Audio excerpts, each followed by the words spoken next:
I recently listened to a wonderful podcast series that was all about how to take the idea of a side project and amp it up a bit and turn it into a side quest. And in this video, I'm going to share how to apply that idea of a side quest specifically to those of you that are building your sketchnoting skills, to explore what a side quest for sketchnoters might look like. The podcast is called Creative Pep Talk, and the side quest series starts with episode 192, and I encourage you to go check that out. I'll link it down below. So this concept of a side quest comes from video games, of all places, specifically the game Zelda, where you are playing as the hero, Link, and you're up against this villain, Ganon. And you don't have to be familiar with the game Zelda in order to follow along with this analogy. The gist of it is that, within this game, you could go at the very beginning straight to the villain and see if you can defeat them. But that's nearly impossible to do because at the very beginning of the game, you don't have the skills to do that. You haven't built up certain strengths and collected certain weapons, so you will get defeated if you try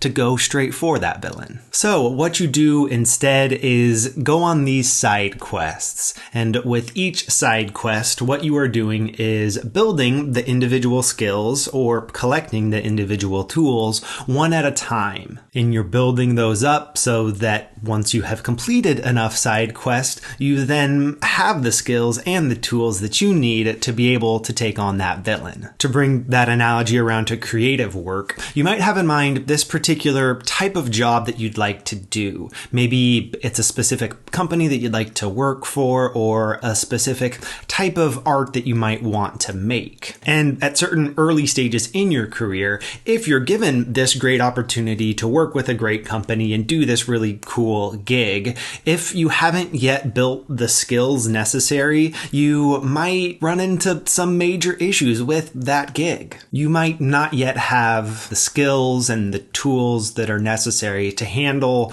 whatever the challenges and the pressures are that come along with that opportunity. But you can prepare for it with a side project that gives you the opportunity to not only develop the skills that you will need, but also via this side project, do the type of work that will create the opportunities that you're looking for. But in order to make those leaps, you need to turn it from a side project into a side quest. And to do that, there are 4 layers that you must add. And again, shout out to Andy J. Miller at Andy J. Pizza on Instagram for outlining these 4 layers in depth via the podcast series. I'm going to give a quick summary of what each of those layers are and how you might apply them specifically within the realm of sketchnoting. The 4 layers of business and marketing strategy that you can add to a side project to make it a side quest.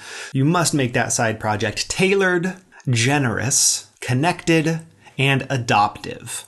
Let's take a look at each. With the first layer, making it tailored, the core question here is having in mind what opportunities you want to create for yourself. The way Andy puts it, make sure that you're making and creating the type of work that you want to get paid to do in the future. And I like to think of a map that kind of looks like this, that shows where you were at the start of your career, where you are right now, and also having in mind where you're headed, where you want to go. And the side quest is an opportunity for you to lay the groundwork for that path that will take you from where you are now to that goal of yours. And within the world of sketchnoting, of capturing and presenting ideas visually, I kind of see 2 branches that could take. You might want to get paid to sketchnote, in which case create a side project for yourself that's within the industry that you want to work in and create the type of sketchnotes that you'd like to get paid to do. I've shared this before, and I think many of you have already experienced this as well. If you share your sketchnotes regularly enough, eventually someone or some company might ask you,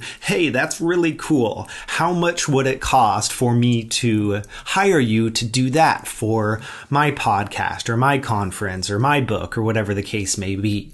So that's one opportunity specific to sketchnoters that you might be interested in. The second is simply using the tools of sketchnoting to establish your expertise in any given area. So this could be the career that you're already engaged in. I like to think of sketchnoting as this professional development tool that anybody can add to any career that enhances your ability to do good work within that career. So in that sense, no matter what professional goal you're looking toward, you can create a side project that uses sketchnoting to develop and demonstrate your own competency that would then make it easier for you to get hired for that dream job that you have in mind, or that new project that you want to be lead on, or whatever the case may be. So that's the first layer, making sure the side quest that you create for yourself is tailored to ultimately where you want to go with your career. Now let's take a look at that second layer of generosity. Here, the idea is to treat your side quest, your side project, as a gift. And in our case, treat your sketch notes like a gift. And in this case, I think 2 follow-up questions are worth exploring.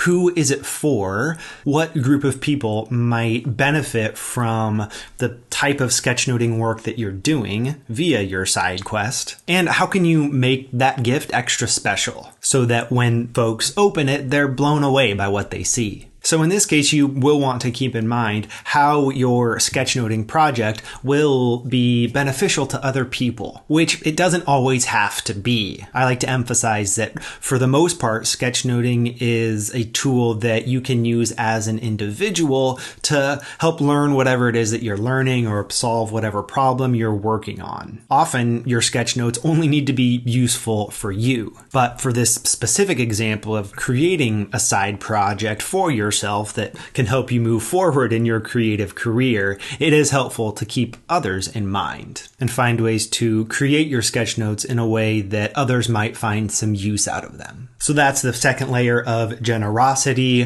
From there, let's move to the third layer, making it connected, which means connected to other people. So as you're imagining what your sketchnoting side quest might look like, keep in mind this question of how can you involve other people? I think the easiest way to involve other people in any type of sketchnoting project is simply to sketchnote the ideas of others. So you are doing the work of visualizing ideas, but the ideas that you're bringing in, they're coming from someone else. And what you are doing with your project is highlighting those ideas and helping to spread them to the people that might need them or find them really useful in their lives. And if you want to go a step further, a more in-depth way of involving other people is finding a way to collaborate with other sketchnoters. So developing some sort of a project where you're co-creating sketchnotes with a handful of people working together. By connecting with other people in that way throughout your side project, not only do you have the opportunity to